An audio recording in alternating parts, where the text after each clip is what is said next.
Although there are many forms of transgressive art, I will be looking specifically at graffiti, as I feel it is a very contemporary art movement within society.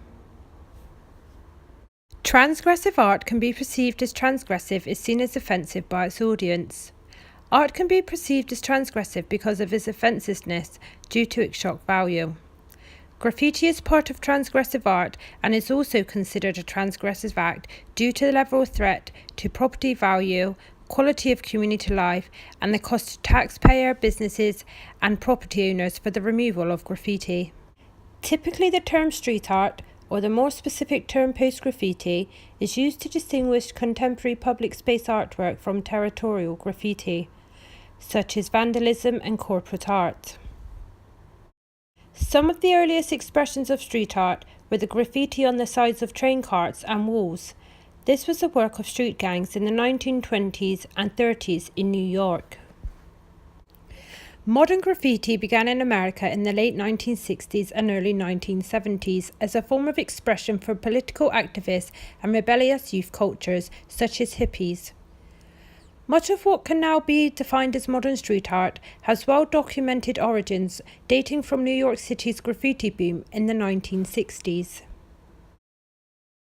The 1970s and 80s was a major turning point in street art.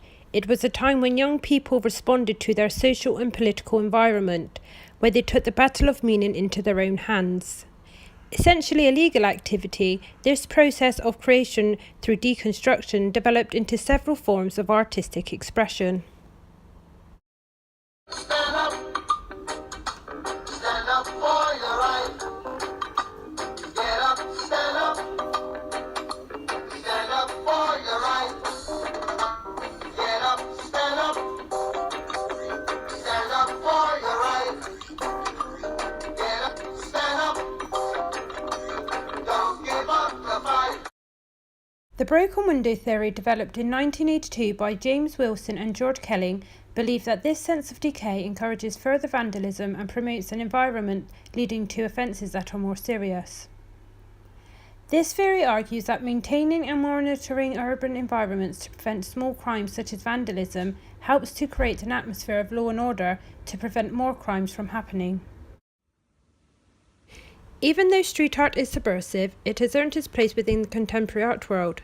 It is important to consider why street art can be transgressive, and whether some art needs to be transgressive because of its implied meaning. It is often the indecisiveness of the meaning of the place which allows transgressive activities to happen, and therefore artists can impose their own meaning upon such places. Places with indecisive and overlapping meanings are termed heterotopias, the concept formed by Michael Foucault, to refer to the sites of otherness, where diverse elements, which are often polar opposites, are joined together to develop new meanings and transform spaces. In today's society, the graffiti movement can be split into two: traditional graffiti and street art.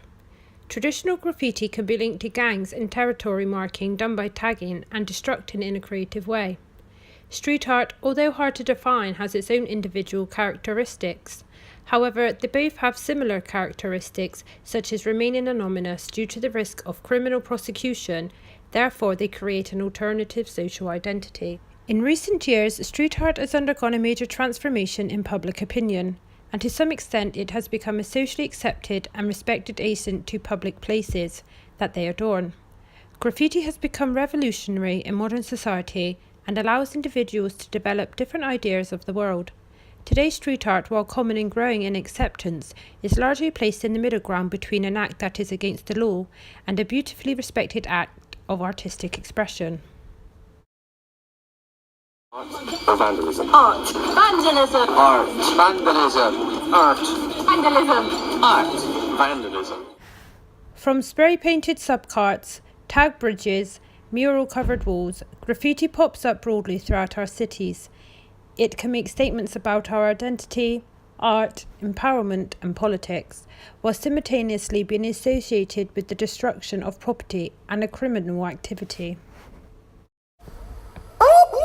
That's the sound of the police. That's the sound of the beast. That's the sound of the police. it comes down to, it is malicious mischief. The idea of destroying other people's property and the idea of, defacing places in the city, I mean, it's first off, it's personal property most of the time that's being affected. But second of all, you have a situation where it looks bad. It looks like, people don't care about their property and so it is a problem and it is something that we are addressing. The most important mechanism of street art is the message it is sending. Lewison argues that there are ideological differences between street art and graffiti. Street art is a method-based movement which is usually representative of issues that the city is facing and to inform people of political and economic issues, and has a strong level of activism. Whereas malicious graffiti can be perceived as causing intentional damage and territorial, which is often gang-related. For graffiti artists, graffiti is a form of artistic expression and a contemporary art movement within society. It is a means of self-expression to make them be heard or for political outrage.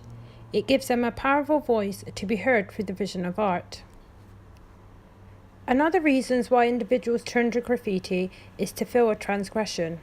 Deviance offers an individual to overcome the daily routines in everyday life. Crime can be viewed as stimulating, exciting and liberating. Placing graffiti on private property gives a high of being above the system and committing an illegal act. Graffiti is basically this. It's one, creating some kind of letter or message, right? Some kind of design. Two, getting the supplies. Three, getting the spot. Four, getting to the spot. Five, attempting it, pulling it off, and then coming back and documenting it. And that's it, Allen 1984 argues that individuals spend a great amount of time and effort in order to participate in criminal activity that is risky, dangerous and frightening. He argues that graffiti artists often climb high structures or break into private or abandoned buildings in order to display their art. Many cities around the world, such as Bristol, have a prominent street art scene with many large and colourful murals dominating the areas of the city as a result of the success and recognition of Banksy and other publicised graffiti artists.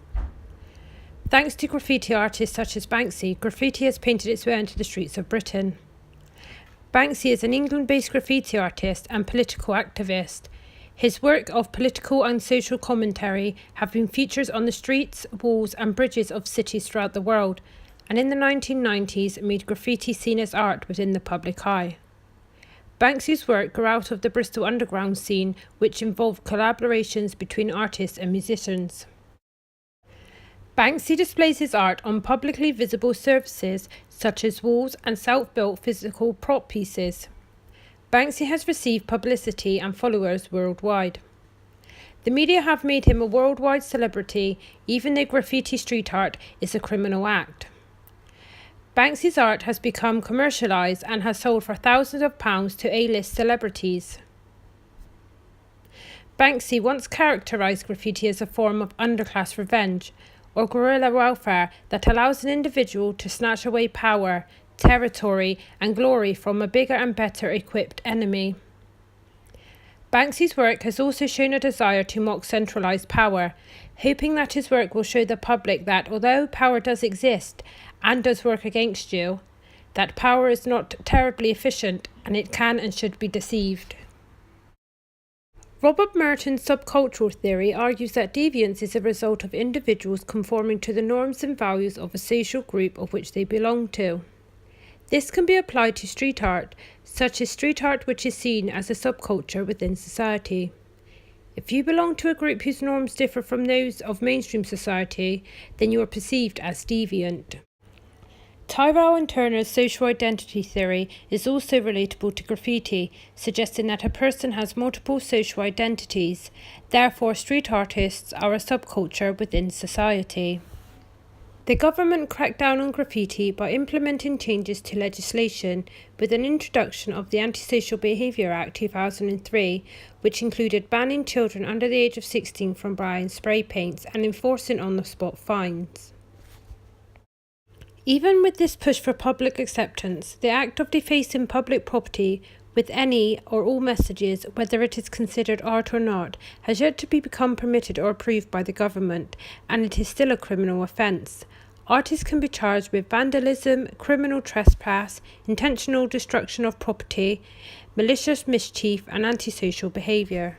However, many cities are becoming pro-graffiti, and some councils are providing approved places where graffiti artists can legally express and showcase their art, such as Europe's largest street art project, See No Evil, a graffiti project that was held in Bristol in 2011 and 2012, where top graffiti artists from all over the world were invited to take part in the event, which was supported by Bristol City Council and attracted over 50,000 people.